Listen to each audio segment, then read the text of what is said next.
Salut, salut! Et oui, c'est Rebecca, toujours là pour le défi lecture de la Bible de l'aurore au crépuscule. On lit la Bible de la Genèse à l'Apocalypse 10 minutes tous les jours. On est toujours dans le livre de Luc et on va continuer les différents enseignements de Jésus. Il enseigne sur la lumière, il condamne les chefs religieux, il met en garde contre l'incrédulité. Donc, n'hésite pas à nous rejoindre pour ce beau programme de lecture. Merci Seigneur, vraiment, parce que tu es tout puissant, tu es souverain. Merci parce que tu es le chemin, la vérité et la vie. Et merci de nous avoir laissé ta parole. Je prie pour tous ceux qui sont avec moi dans ce défi. Vraiment bénis-les, garde-les. Aide-nous à pouvoir vraiment comprendre et méditer sur ta parole et mettre en pratique toutes les vérités, les trésors que tu nous as laissés et qu'on va découvrir dans le passage du jour au nom de Jésus. Amen. Alors, on continue donc dans Luc 11, verset 23. Comme d'habitude, si tu as manqué les dernières lectures, n'hésite pas à lire 1 ou 2 chapitres pour te mettre bien dans le contexte.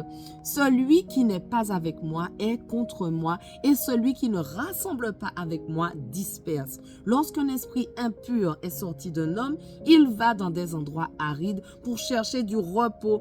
Comme il n'en trouve pas, il dit « Je retournerai dans ma maison d'où je suis sorti. » À son arrivée, il la trouve balayée et bien rangée. Alors, il s'en va prendre 7 autres esprits plus mauvais que lui. Ils entrent dans la maison, s'y installent et la dernière condition de cet homme est pire que la première. Jésus parlait encore quand une femme se mit à lui dire du milieu de la foule « Heureux le ventre qui t'a porté, heureux les seins qui t'ont allaité. » Il répondit « Heureux plutôt ceux qui écoutent la parole de Dieu et qui la gardent. » Comme la foule s'amassait, il se mit à dire « Cette génération est une génération mauvaise. Elle réclame un signe miraculeux. Il ne lui sera pas donné d'autre signe que celui de Jonas le prophète. En effet, de même que Jonas a été un signe pour les Ninivites, de même le Fils de l'homme en sera un pour cette génération. Lors du jugement, la reine du Midi se lèvera avec les hommes de cette génération et les condamnera parce qu'elle est venue des extrémités de la terre pour entendre la sagesse de Salomon. Or, il y a ici plus que Salomon. Lors du jugement, les habitants de Ninive se lèveront avec cette génération et la condamneront parce qu'ils ont changé d'attitude à la prédication de Jonas.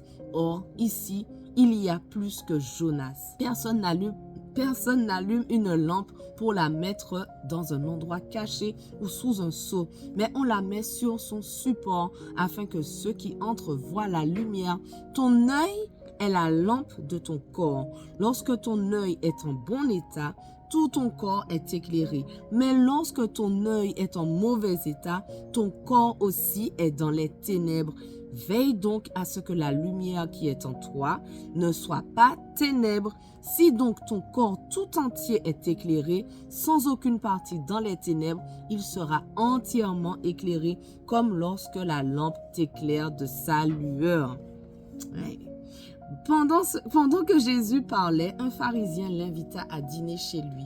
Il entra et se mit à table. Le pharisien vit avec étonnement qu'il ne s'était pas lavé avant le repas. Mais le Seigneur lui dit, « Vous, pharisiens, vous nettoyez l'extérieur de la coupe et du plat, mais à l'intérieur, vous êtes pleins d'avidité et de méchanceté. » Homme dépourvu de bon sens, celui qui a fait l'extérieur, n'a-t-il pas fait aussi l'intérieur ?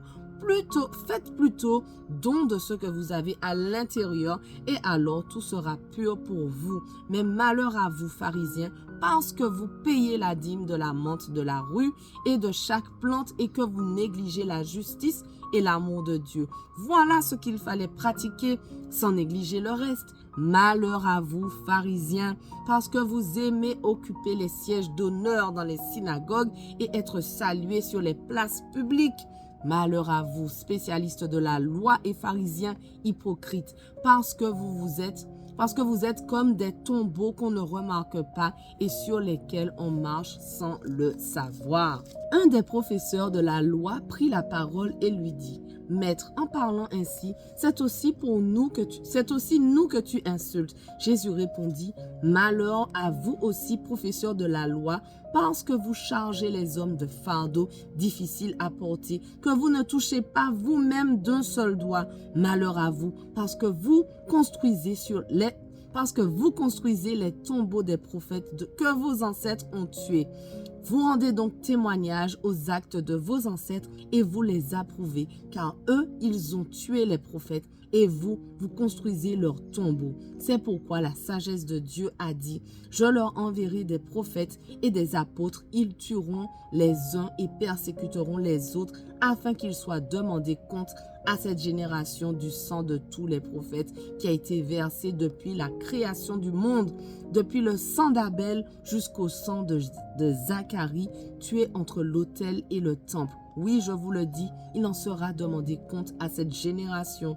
Malheur à vous, professeurs de la loi, parce que vous avez enlevé la clé de la connaissance. Vous n'êtes pas entrés vous-même et ceux qui voulaient entrer, vous les en avez empêchés. » Comme il leur disait cela, les spécialistes de la loi et les pharisiens commencèrent à s'acharner contre lui et à le faire parler sur bien des sujets. Ils lui tendaient des pièges pour surprendre une parole sortie de sa bouche afin de pouvoir l'accuser. Luc 12. Pendant ce temps, les gens s'étaient rassemblés par milliers au point de s'écraser les uns les autres. Jésus se mit à dire des disciples, « Avant tout, méfiez-vous du levain des pharisiens qui est l'hypocrisie. Il n'y a rien de caché qui ne doive être découvert, ni de secret qui ne doivent être connus. C'est pourquoi tout ce que vous aurez dit dans l'obscurité sera entendu en plein jour, et ce que vous aurez dit à l'oreille dans les chambres sera proclamé sur les toits. Je vous le dis, à vous qui êtes mes amis, ne redoutez pas ceux qui tuent le corps et qui après cela ne peuvent rien faire de plus. Je vais vous montrer qui vous devez redouter. Redoutez celui qui, après avoir tué, a le pouvoir de jeter en enfer. Oui, je vous le dis, c'est lui que vous devez redouter. Ne vend-on pas 5 moineaux pour 2 petites pièces? Cependant, aucun d'eux n'est oublié devant Dieu. Même vos cheveux sont tous comptés. N'ayez donc pas peur, vous valez beaucoup plus. Vous valez plus que beaucoup de moineaux.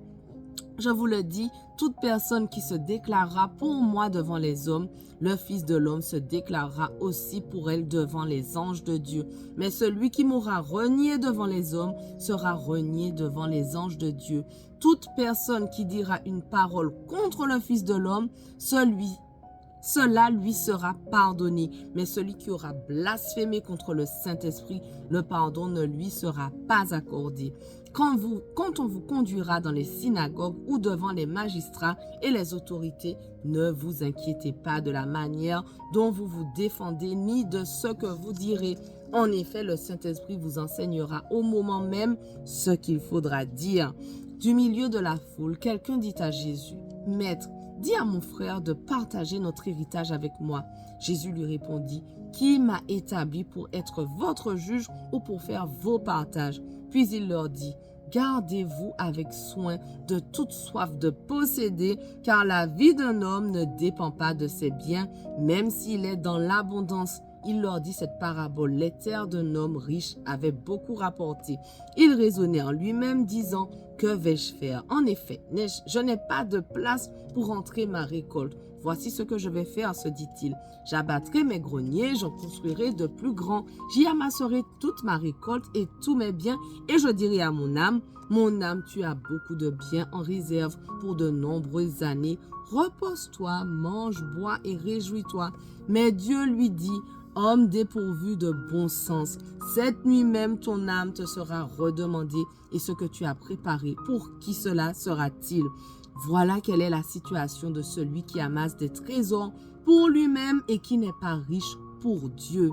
Jésus dit ensuite à ses disciples, « C'est pourquoi je vous le dis, ne vous inquiétez pas pour votre vie de ce que vous mangerez, ni pour votre corps de ce dont vous serez habillés. La vie est plus que la nourriture et le corps que le vêtement. » Voilà, notre passage du jour touche déjà à sa fin, mais on continue dès demain, on ne lâche rien. Allez, sois bénis.